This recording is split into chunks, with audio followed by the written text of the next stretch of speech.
11 Genjutsu. Alright. New week, new chapter. New updates from now on. Hope you guys enjoy the rewrite. This chapter is quite long. Anyway, let the power stones for the week begin. The world inside the walls was darker than one would expect. Most people saw Walsina as some sort of paradise. In many aspects, it was. In many aspects, it was also hell. The military police brigade could be considered a rotten government organization. Its officers being lazy, arrogant, oppressive, and did things only for their own benefit. Using the power their ranks bestowed on them against the common people. Nevertheless, all that was merely child's play compared to the true corruption. Bred not by the military police but by the nobility class of Walsina. Filthy scum who were involved in all sorts of corrupt practices. Humans trafficking, smuggling, bribery, torture, exploitation, killing, the list was extensive. Normal people in Walsina had to tread carefully around them to avoid getting on the bad side of one of them. In the case that it happened, it was an immediate penalty sentence. No investigation, no witnesses, no evidence required of any kind. Many people had offended them only to disappear the following day, using the military police to achieve their aims. As Lady Misfortune would have it, one such noble decided to place them up to such a task. Humans trafficking, slave trading. Even Gregor had his eyes bulge when he saw the details of the mission handed over from his superior. On official records, they were here to transport the goods bought by a noble from Trost to Ermike. Nothing was wrong with this when put this way. It carried no falsehood. However, that would change when anyone knew the true nature of the goods they were transporting. Humans. That's right. The current ruckus going on in Trost about missing persons was their doing. Partially, to be more precise. The job could be explained as so. They, the military police, were sent to Trost to guard a warehouse filled with goods ready to be transported. The goods, however, were human merchandise. Women and children with good value who could be sold on the underground black market for a high price. It was a 5-day job. On the 5th day, they would leave Trost with the merchandise and head towards a drop-off location on the way to Walsina. There, a secondary handler team would be waiting to take the merchandise off their heads. Following which, they would be paid handsomely for their troubles and sent on their way. Easy right. Wrong. Trafficking was against the grand charter of humanity, the constitution in countries. Many still did it, but that was in secret. Once discovered publicly, such a crime could only end with life imprisonment or a straight-up death sentence. Not even nobles could get away scot-free once caught. It was that serious. Gregory walked on the streets of Trost, running his hand through his thinning hairline. The moment he received this task, he had almost lost his mind. The MPs were corrupt, which was undeniable, but the vast majority still had limits. Very few would willingly take on such a dangerous task, especially outside the interior. If they were caught, it would mean the end of them, but the nobles involved would simply erase all evidence and deny outright. Now worst of all, Gregor couldn't refuse. Why? Because the issue of the task was from the council. The governing body under King Fritz that ruled over the world within the walls. In his discussion with Ren, he wasn't kidding. If he had refused, chances are that they would be dead the next day. Never underestimate the nobles. As a man who had seen the dark side, Gregor knew that a separate task force existed outside the military police. The 1st Interior Squad, a group of hand-picked soldiers who directly served the council at the capital Mitras. Those were the real guards of the king. Created to be the sword of the council to deal with those who stepped out of line. Even them. The reality was suffocating. The only silver lining in this was that they weren't the ones doing the kidnapping. No, the slave traders were responsible for that. Every day at different times, they would leave and return with products from the Reeves company that owned this warehouse while secretly bringing in women and children that had been kidnapped earlier. The reason why the garrison hadn't found out when they investigated the place. The prisoners weren't kept in the warehouse itself but beneath it, hidden behind a false wall and a crate that led to an underground chamber. And so, Gregor had done his job, knowing full well the kind of monsters he was helping.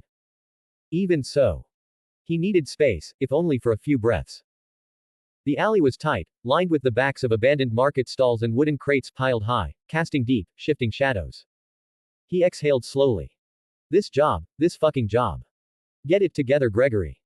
Just one more day and you'll. His thought process was interrupted by the sound of approaching footsteps. Excuse me. Huh.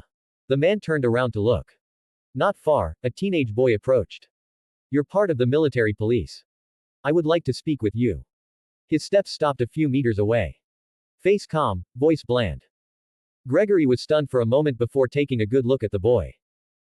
There was nothing out of the ordinary. At least, nothing he could see. The only exception being what he assumed was a sheathed blade being carried on his waist. Normally, civilians weren't supposed to carry weapons. Firearms were restricted and even blacksmiths couldn't forge any bladed weapons beyond kitchen knives. They were some exceptions. Like bartenders who were allowed to keep guns for self-defense. Now, what was a brat doing with a sword out in the open? Gregory took a good look at his kid again. Fair skin, dark hair, dark eyes. His clothing didn't really look wealthy and expensive, but it wasn't standard material. Not like the worn-out clothes many wore. Perhaps from a well-off family, possibly a spoiled one. Nevertheless. HMPH. Beat it, kid, Gregor snorted with irritation. I'm not in the mood. This was the truth. If this were to happen in the interior, he would have definitely pursued the matter. However, this was Trost. And with the nature of his work, the man was in no mood to bother himself with such trivial issues. He didn't know what to make of this new arrival, nor did he care. Let the peasants play. As long as it didn't concern him. Seiji raised an eyebrow. I'm sorry, his black irises turned red in an instant. But I wasn't asking. Hearing his words, Gregor immediately grew irritant. Why you little? Turning his head, the first thing that came into view was a pair of glowing, scarlet eyes, rapidly enlarging. Until, everything went black. Through the lens of his Sharingan, a mental projection of Seiji's consciousness descended into Gregor's mind, diving past the fragile barriers of resistance. In an instant, he appeared in a dark, dimly lit warehouse. The whole landscape was gray in color, as if all bright colors had been drained out. The memory space of each individual was different, with some being brighter than others. The first thing that came into sight was Gregor in uniform, sitting at a table near a lantern. Is this his current prevalent memory? In the process of using his Sharingan back at the garrison, Seiji found out that the first memory he fell into was always the one that was most prevalent in the target's mind. Like the Sharingan reflecting the inner desires. In simpler terms, he would be transported into a memory relating to whatever they were thinking at the moment of genjutsu use. He held no doubt about this theory. As in the test process of the first garrison soldier's mind, he awakened in a room with the soldier in question in the midst of passionate activities with the opposite sex in bed. Despite being in the archive room, it was clear enough that his mind was elsewhere from that memory alone. The same was happening right now. Creak. The sound of a creaking door drew his attention. Captain, they're here. The warehouse doors were pushed open, and a military police soldier called out. Oh. All right then, under Seiji's gaze, Gregor indifferently stood from his seat and walked towards the door. Outside, a large covered cart was at the warehouse entrance. Alongside the military police officers, a group of men, dressed in dark, worn-out clothing, stood in a half-circle, their faces hardened by criminal routine. Is this it? Gregor asked once stepping outside. None of them responded. Simply moving towards the cart. Then, the tarp was gently pushed aside. Inside, several people, bound on their hands and feet, with their mouths covered with clothing. Huh. Seiji had his eyes widen. What the hell was he seeing? Inside the cart were numerous tied-up women and children. Their faces streaked with dirt and fear. Seeing the soldiers standing there, many had their eyes light up with hope as they started struggling. However. I see. Take them in. Looking at the people inside, Gregor nodded without a change in expression before ordering. The captives froze, not believing what they just heard. Under their confused gazes, the military police officers pushed the warehouse door open. Then the tarp was closed. The cart rode into the building, right past Seiji, who was similarly confused at what he was seeing. What the?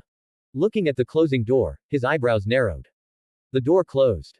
The tarp was completely removed. It was a cage. If this is what I think it is, then that means. Thomas, Scott, help unload the merchandise and take them down below. Gregor gave orders. He turned his head and locked onto his squad. 8 military police officers. 5 men, 3 women. Observing all their expressions, he locked onto Ren, who looked visibly shaken. Lena, you watch over them downstairs. Cole, Saria, Ren, you're on guard duty outside. Hey Captain, why does Lena get to have this one? Shouldn't we give our new rookie a go, let her see the ropes? Seiji's attention was drawn to the last female. The youngest of the group. Gregor in the memory frowned. No. Get to work now. Watching the interactions, Seiji's face darkened. He came to find the location of the true monarchy, but instead stumbled upon something else entirely. The next moment, his Sharingan glowed red, illuminating the entire space. The memory lurched forward. The scenes flashed quickly.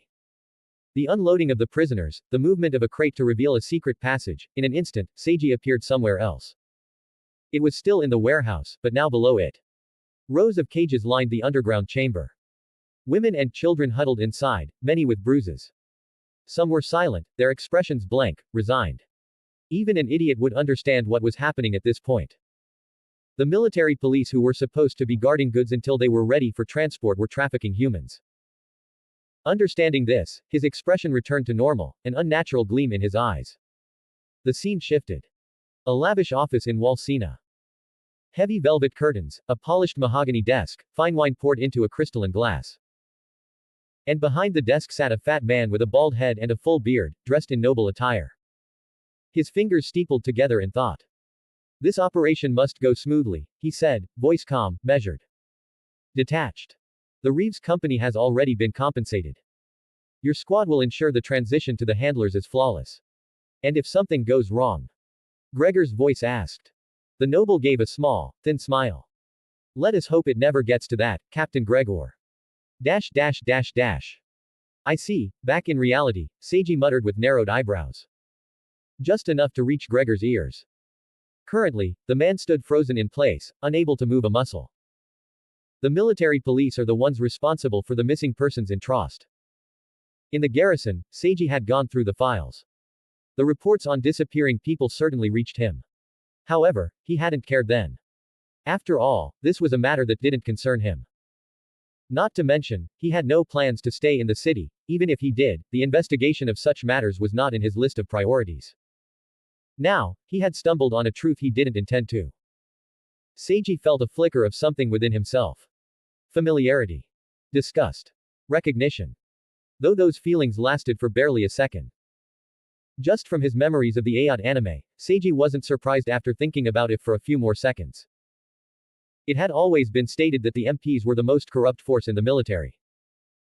Performing all sorts of evil as lackeys for the nobles, who served as the spearhead.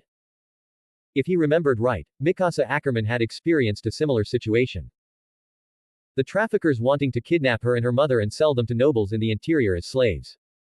In hindsight, a noble, running a slave trading ring was nothing surprising. As a Chunin who had carried out assassination and infiltration tasks, Seiji had seen worse in the ninja world. The underground black market in the shinobi villages was a prime example. Hence, Seiji's wasn't at all shocked at what he had discovered. Nevertheless, as a transmigrator with a past life, it was inevitable that he would feel disgusted with such an act. His past life memories weren't even necessary. As prideful ninja, any random Uchiha would frown on such acts of preying on the helplessness of the weak. Especially when the oppressors were scum with no actual power to begin with. Still, he thought, refocusing on his primary goal. That's not what I'm here for. In the genjutsu, the scenes changed. Next, he appeared in a hallway with carefully placed royal banners that draped over the walls. Welcome to Mitras Rookies. A voice caught his attention. Turning around, what came into sight was a group of individuals coming down the hallway. A high-ranking officer stood at the front, his uniform crisp, posture firm. His voice was calm, authoritative. This is where you will spend the next few months of your internship. To decide whether you can work in the capital as a member of the 1st Interior Squad, or whether you will return to join the normal police force. Seiji watched from the side, his gaze quickly locking onto a brown-haired boy in the group of new recruits. I guess that's him a decade before now at very least. In the 1st Interior Squad, there is only one rule. Our job is to carry out the orders of the nobles in the council. The leaders of humanity, to protect the peace within the walls. No. This wasn't it. Watching as they moved further away, Seiji shook his head. The next moment, his Sharingan glowed red, illuminating the entire space. The scene changed. The next one was in a barracks. Security around the noble estate remains tight, but as always, we handle our assignments with discretion. No. His Sharingan spun yet again. The scene changed to another memory. Only vetted personnel are assigned to operations near the noble families. I'm really not good at this, am I? Seiji focused, changing the scene yet again. In the process of reading more memories, Seiji realized that it was still too shallow. He had expected the military police to know more about the noble structures of Walsina, including the Reese family. Now going through the mind of one, he realized his hopes were a bit too unrealistic. Did the military police know what he was searching for? Perhaps they did. However, searching through memories wasn't easy. The farther back, the harder it was. Not to mention the location of the Reese regional lands wasn't a common point of discussion. As the true ruler of the walls, Rod Reese would definitely keep a low profile. Meaning little would be known about him, even by people of the military police. Not every MP was stationed in Mitras, or anywhere near it. That position was mostly reserved for the 1st Interior Squad who directly served the council while the main military police force were stationed in the districts in Walsina several kilometers away from the capital. From the looks of it, this Gregor had the chance but failed. Seiji wasn't interested in finding out how. It wasn't a complete waste, though. At least he knew more now about Walsina and the inner nobility class. It seemed this man had done a great deal of work for them throughout his career. This time, the scene changed to a vast open field. From the looks of it, it was a farmland. And not far away was a farm. Before Seiji could question what possible importance this memory had, the door of the house was kicked open. Following which, several people were being dragged out by military police officers. Get out, you peasants. It was a family of 3. A man, woman and a young girl. 3 MPs pulled them out, dragging them across the earth roughly before tossing them to the floor. Not surprisingly, Gregor, whose memories he was inhabiting, was one of them. His face was younger, and his actions more restrained unlike the others. Still, he was here. The next scene involved the first 2 police officers beating the shit out of the man while the mother and daughter screamed and begged for mercy. Tell me, you have anything to say now? One said, stepping on the man's head. Please. Let my family go. Oh, your family, huh? Listening to the man's weak voice, the MP shrugged with disdain. I wish I could. After all, I don't like wasting my time doing this either when I could be enjoying a nice game of cards. But rules are rules. He said, mustering up his gun. You saw something you weren't supposed to see. Now, Lord Arnold wants you gone. I can only count you unlucky. As for what happens to your family, the MP uttered, cocking the gun. That's also not for us to decide. I can only say they will probably wish they died with you today. No. Please, don't. Daddy. Daddy. Seiji listened to the screams as he watched the mother and daughter expressionlessly. Their faces filled with snot and tears. The sound of a gunshot resounded in the air. Seiji let out a breath. His Sharingan flaring as he disappeared from this memory scene. The next scene wasn't much better. Information on the location of the Reese was still absent. Please don't. A man who was just thrown into the cellar, hurriedly scrambled to his feet and banged against the iron bars. Let me go. I didn't do any of it. I swear. Seiji turned his gaze. Walking away was Gregor, who had just thrown the man into prison, probably for a crime he knew the man didn't commit. Throughout the process, he didn't turn or blink. Just walked away expressionlessly under the constant roars. Scene change. Please. We have nowhere to go. Not my problem. Gregor said as he locked the door to the house. You failed to pay your debts. This property has now been confiscated. If you are caught in this house again, you will be killed. Later that night, a gunshot resounded. In the same house. Looking at the mother laying on the floor, blood forming a puddle and the 2 children shaking like leaves in a storm, Gregor took a deep breath. Outside the window, Seiji watched without a change. The scene changed again. And again. And again. Different scenes, different memories, different actions from different ages. With no clear idea where to look, Seiji could only dial back and forth constantly. Constantly infusing chakra to keep the genjutsu going. This was harder than he thought it would be. Did the simple name, Reese, not ring any bells? I can't believe it. Wal Maria actually. Yeah. I heard the gates were kicked open by a giant titan. That means, we lost all the land in Wal Maria. Yep. What a shitty day. For some more than others. Huh. What do you mean? You didn't hear. Apparently, a group of bandits laid waste to a chapel north near Orva district. I heard the lord of the land and his family were praying inside, but the bandits set it on fire. By the walls, bandits attacked the nobles. What happened? What do you think happened? Except for the lord of the territory, Rod Reese. Everyone else died last night.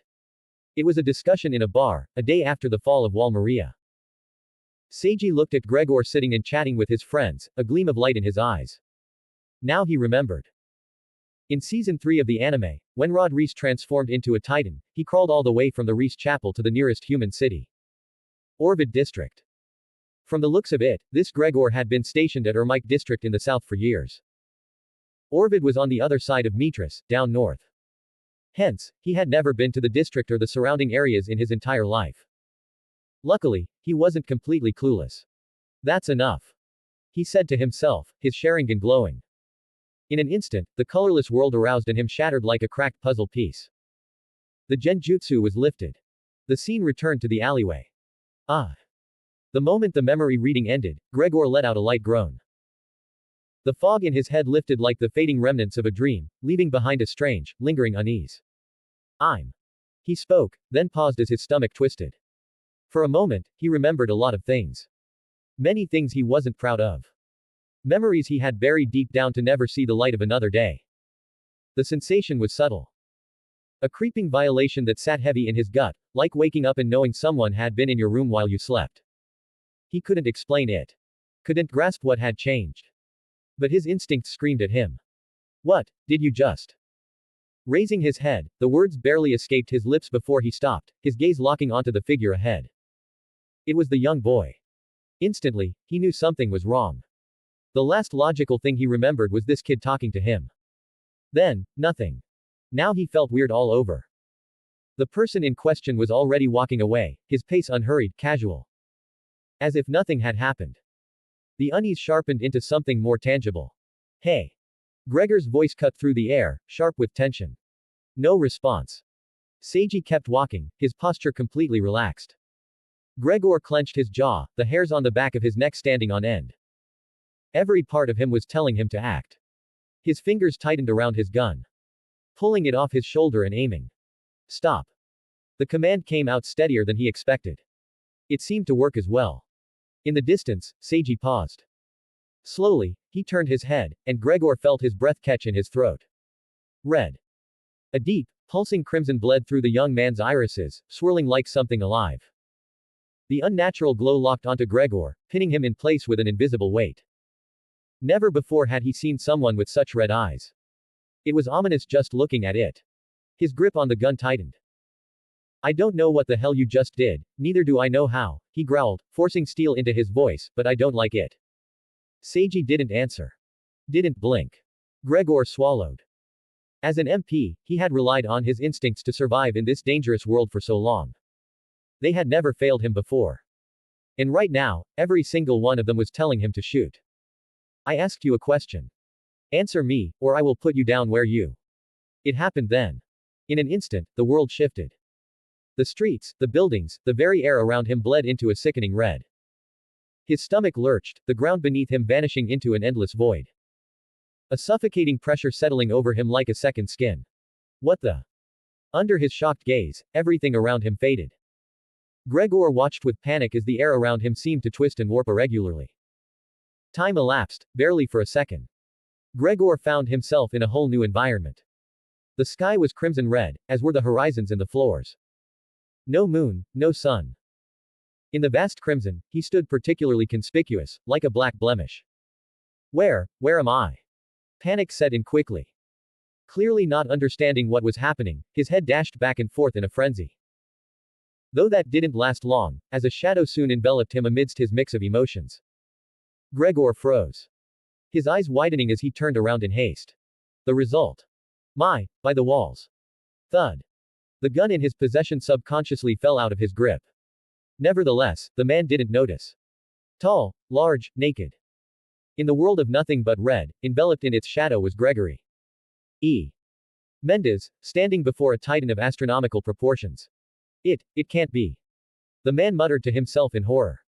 How can it be so tall? He knew the colossal titan was 60 meters tall. He had been on Wall Sina and looked at it from the bottom. Yet, this was. It happened then. The massive structure leaned forward as it lowered itself, at a height double the size of Wall Maria, a wide, almost crazy grin plastered on its grotesque features. Gregor's breath hitched. He had never seen a Titan before, much less gone against one. But now, one was staring down at him with that creepy grin. In an instant, Gregor ran. Or at least he tried to. Much to his despair, he found he couldn't move a muscle. Why can't I? The man looked downward, quickly discovering his trembling body. Fear. During his time in Wall Rose, he had heard a member of the garrison who had survived the Shiganshina breach. How he froze up in his first real encounter against a Titan. It happened then. The Titan seemed tired of observing. Then, it stretched its hand downwards. Sweeping down in one grabbing motion. Gregor's eyes widened even more. No. No.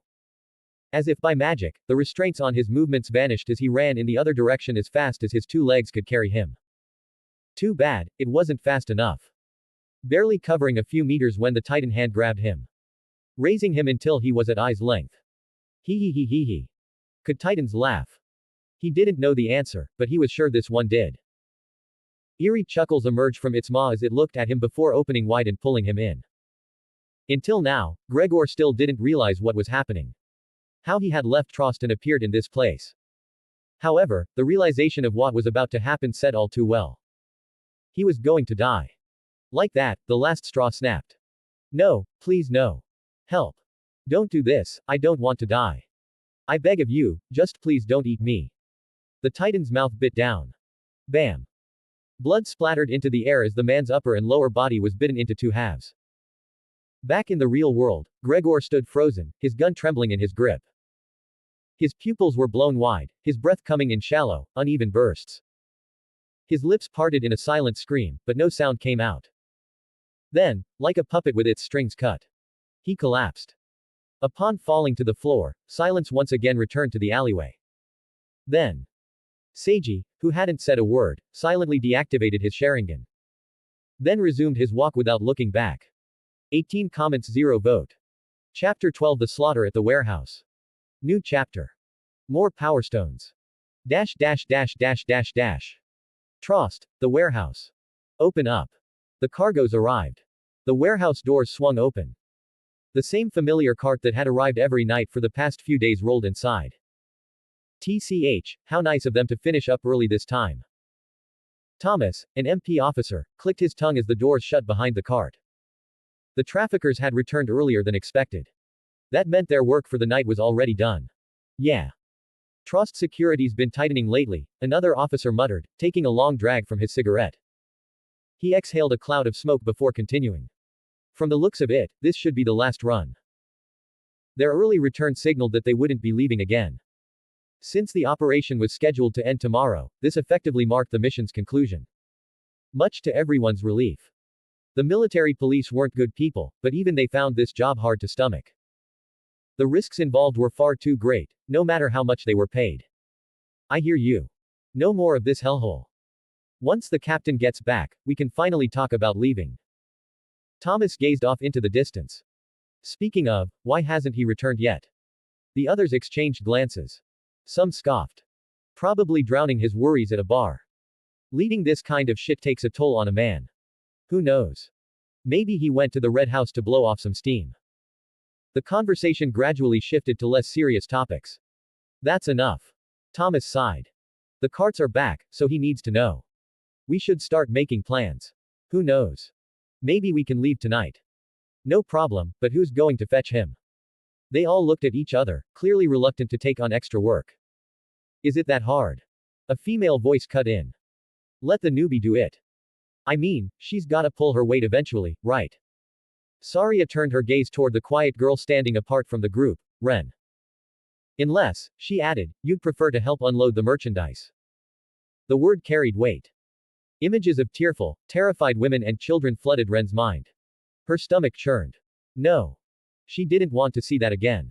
She couldn't see that again. Sure.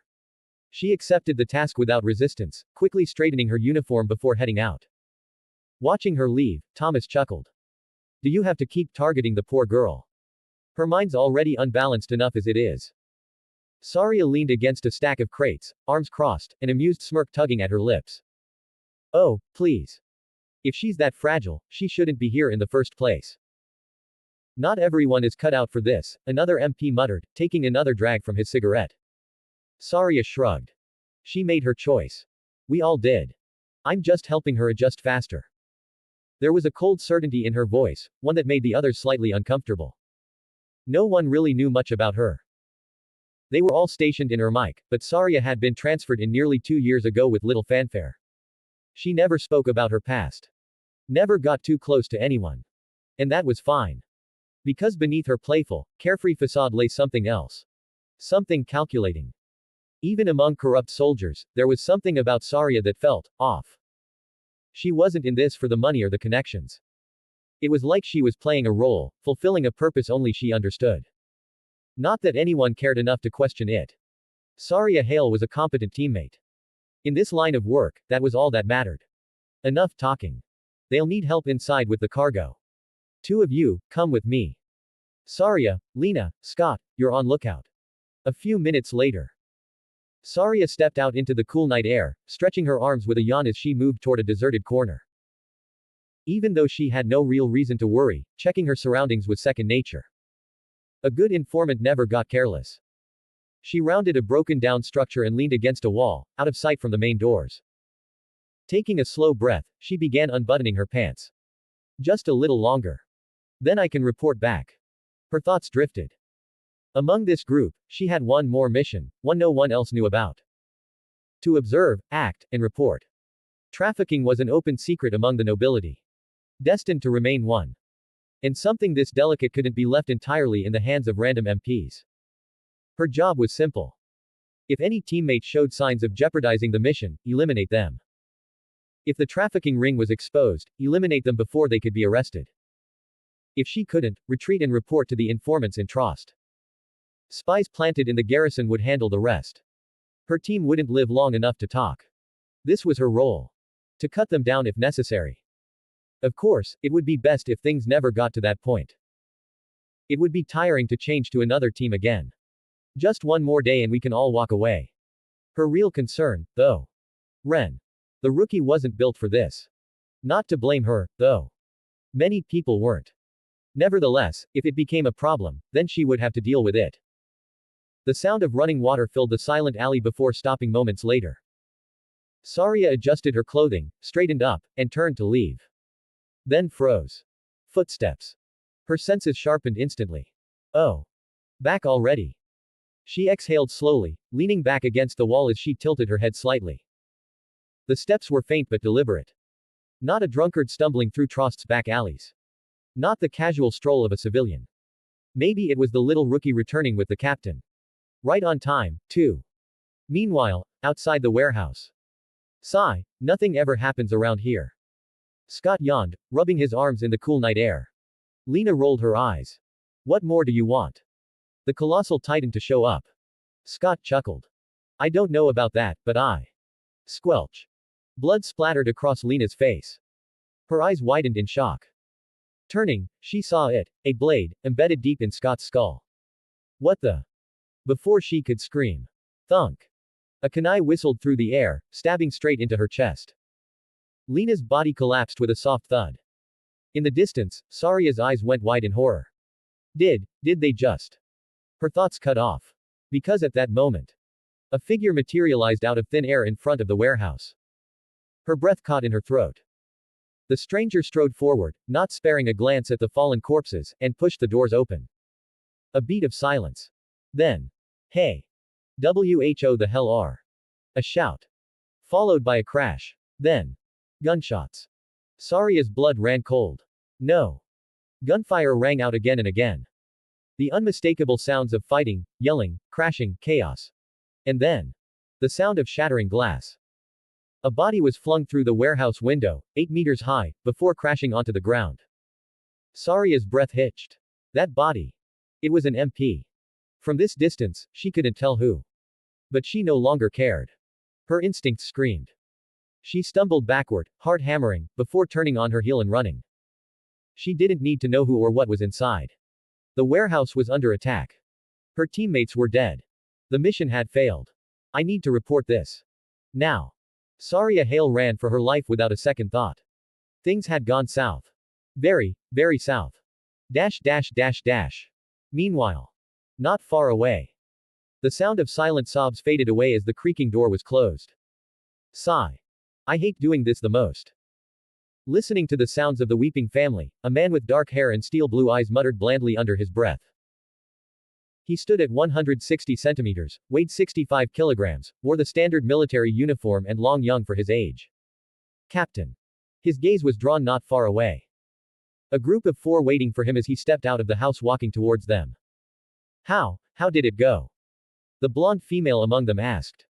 As you can expect. Not good at all, uttered Levi with a frown. No surprise, he was humanity's strongest soldier. Levi Ackerman. That's the last one? He asked, a bit of weariness in his tone. Yep. That's the last family captain. We've paid visits to all the deceased family members. Petra responded. Her tone similarly downcast. Petra Rawl. Member of the Special Operations Squad, also known as Squad Levi. It had been 2 days since the last Survey Corps expedition. Nearly half their total numbers had been wiped out in a single run. Leading to a lot of grieving families. During this time, Levi and the Special Operations Squad consisting of Oluo, Petra, Eldon Gunther had been making house calls to all the deceased. Bringing their condolences and letting them know their deceased family members had died heroically in service to mankind. The reactions varied. Some broke down and fell into wails immediately.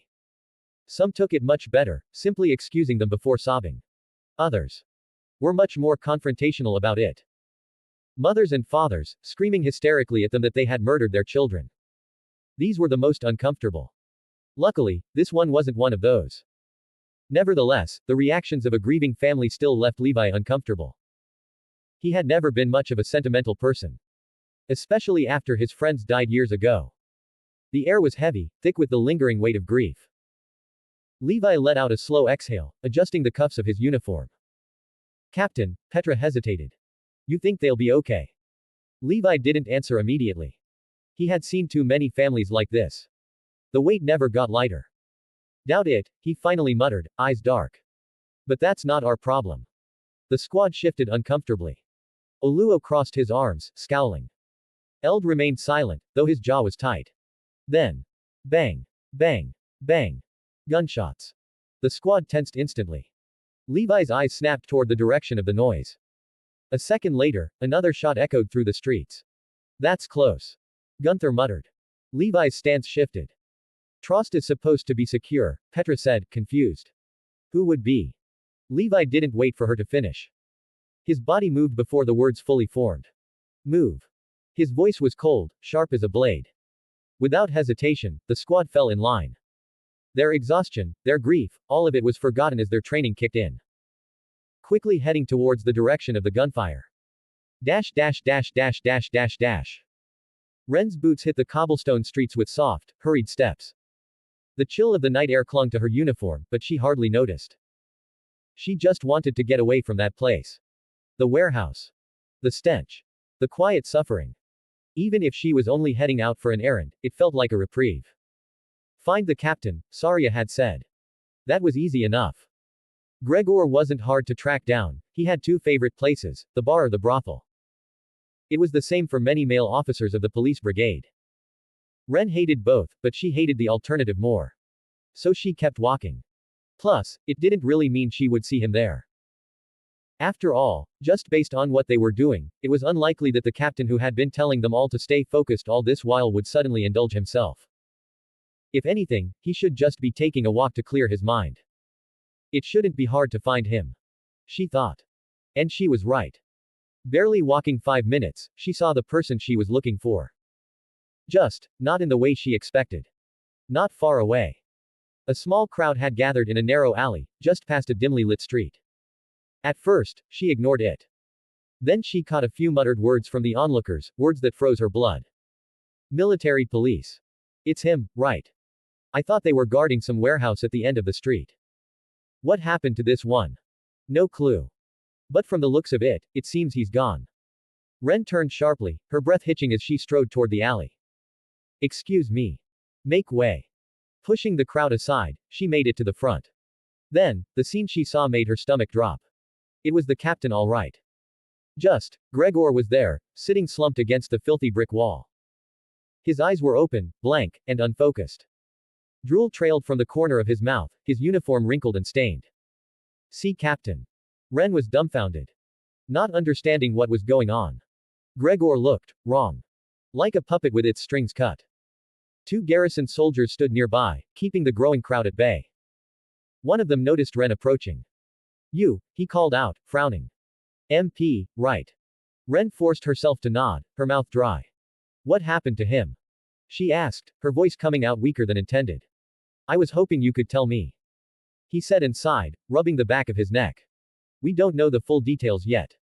We were on our rounds a few minutes ago when someone called us. Apparently, they found him like this. No signs of injury, no signs of drugs. He's breathing fine, but, well, you can see for yourself. He finished with a frown, not knowing what to call this. Unconscious. The man's eyes were clearly open. Not to mention he had drool coming out of his lips. It seemed he had gone mad. Ren hesitated before stepping closer. Captain.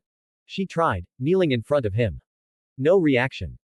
His eyes twitched slightly, but there was no recognition, no sign that he even registered her presence. A sick feeling coiled in her gut. This wasn't drunkenness. This wasn't exhaustion. This was.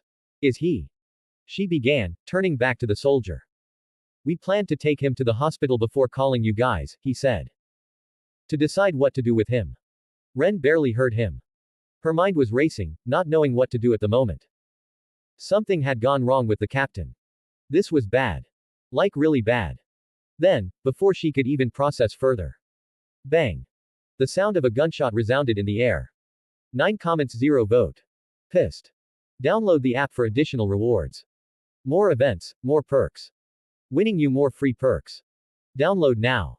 PcaNovels. Download app now. Chapter 13 Slaughter at the Warehouse 2. New chapter, new Power Stones. Bang. Huh. Be it the crowd of onlookers, the garrison soldiers, or Ren herself, all turned towards the direction of the sound. Especially Ren. The moment she heard it, she stiffened instinctively. That was a gunshot. The entire street fell silent. That was. Bang. Bang. More appeared before they could process the first. In an instant, the female MP had her face turned pale. In Parody Island, weapons were forbidden, from the highest omnidirectional mobility gear to the lowest dagger. Only military soldiers had that right. Even then, that permission only extended to the military police. Guns were strictly regulated, with the only exceptions being bar owners who were allowed to keep similar weapons for self-protection in case of the high likelihood of a fight erupting in their establishment. A gun going off in public could only mean 2 things. 1. A bar fight. 2. An MP had fired their weapon.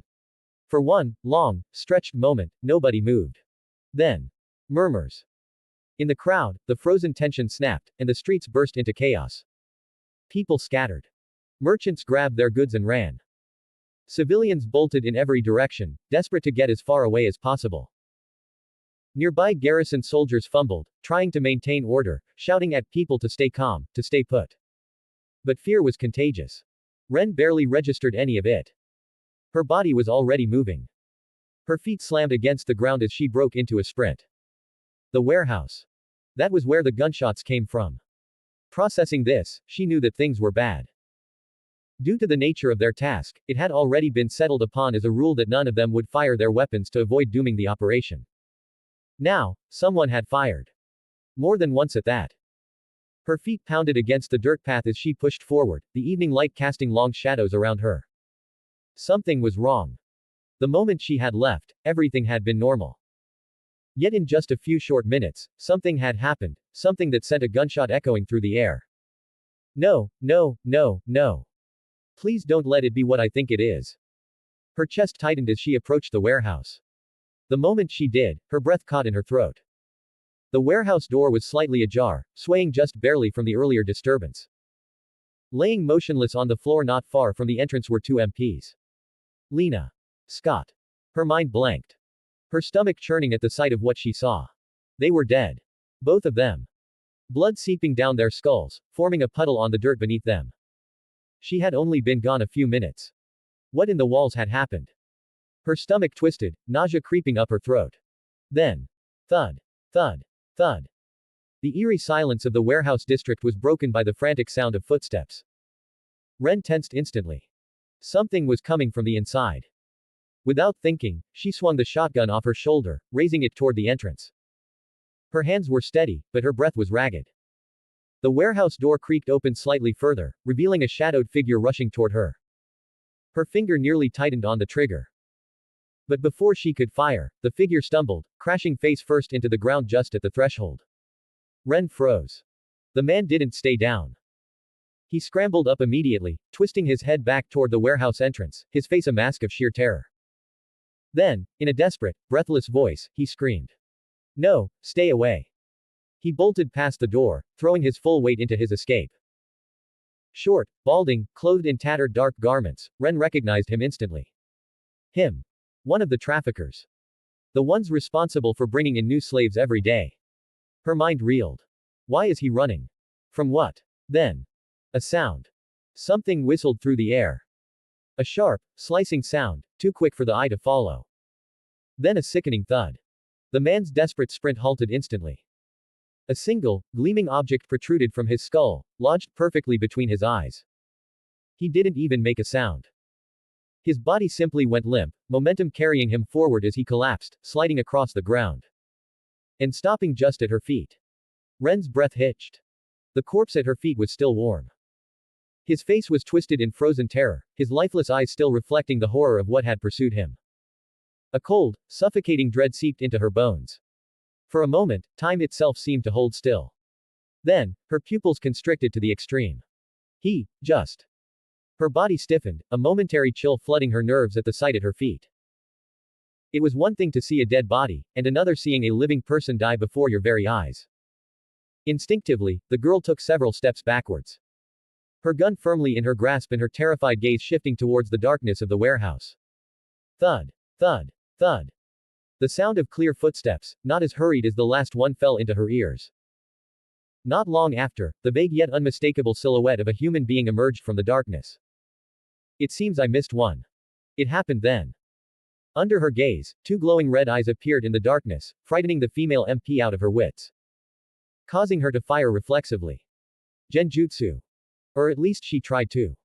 The next moment, however, Ren froze. Her body stiffening as her finger hovered over the trigger, remaining motionless. Her pupils shrank, her eyebrows fell and her tense facial features all relaxed as her expression grew dazed.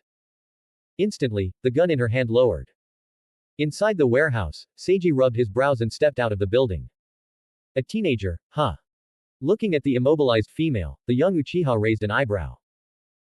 Logically speaking, he should already be on his way to Orbit District by now. Unfortunately, life had a lot of ways to get you sidetracked. Now, he was here instead. Led by what he had seen in Gregor's mind, Seiji had delayed his journey to Walsina to do one extra task. To put an end to this trafficking ring. The world was an inherently dark place, and trafficking wasn't a new concept. Seiji had seen the same thing and worse in the ninja world.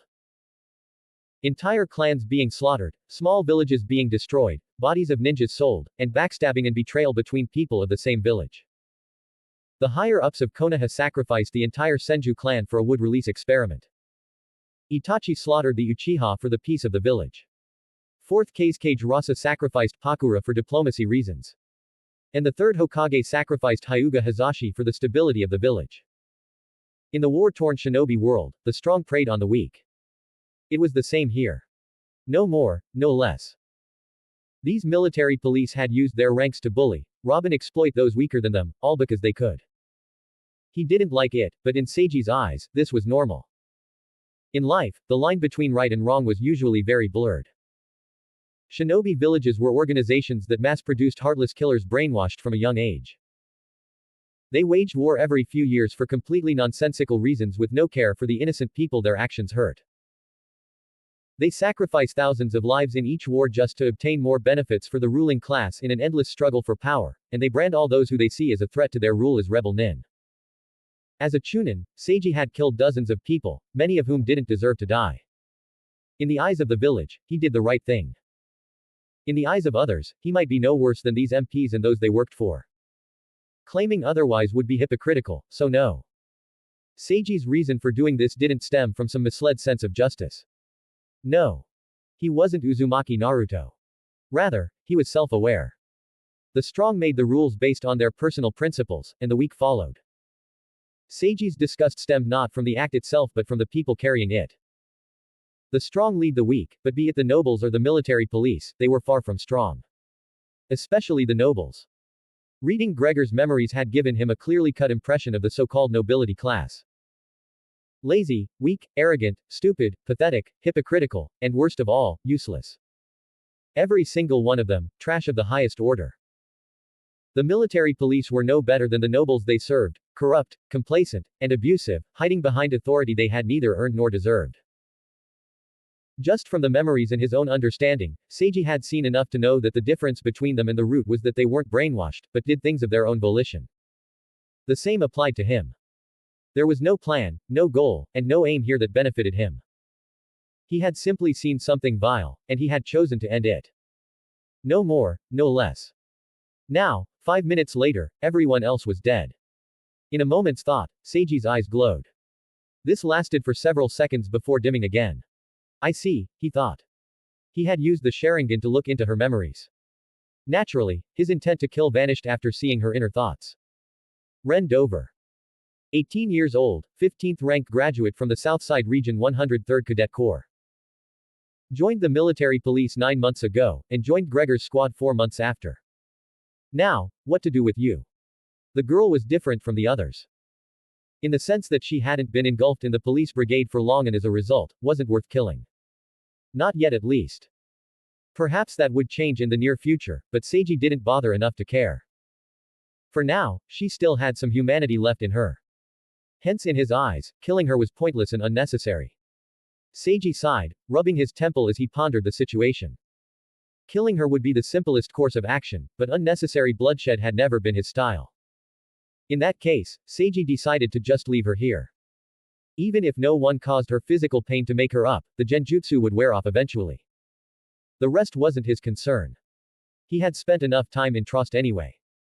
Thinking of this, he lost all interest and turned to leave. Alright then, let's just.